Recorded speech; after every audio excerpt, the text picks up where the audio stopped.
This video demonstrates how to use the Flip Platform device window. Verify that the germanium cylinder is placed in the correct orientation in the window mount. The cylinder has a diamond coating on one side to prevent scratches. To check the orientation, set the window on the flip platform so the germanium cylinder is accessible from the underside. Slide the magnetic fingers off of the cylinder. Using a tissue to prevent fingerprints, push the cylinder from the underside. Grip the cylinder side and locate the arrow. The arrow indicates the diamond-coated side. Place the cylinder with the arrow pointing up.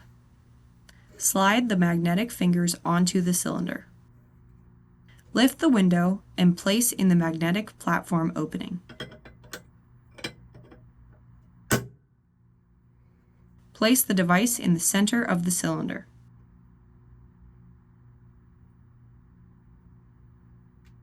Slide the magnetic fingers to hold the device in place.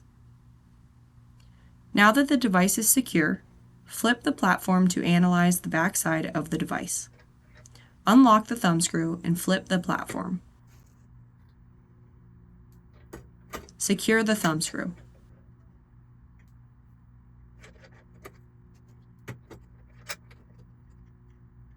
To release the device, slide the magnetic fingers away from the device. Remove the device. To release the window from the platform, push the underside of the window mount until the magnets release and lift out of the platform. Note the magnetic fingers hold the device and the germanium cylinder in place. Do not flip the platform if the germanium cylinder is not held down by the magnetic fingers. Click the link in the description for more information on this topic.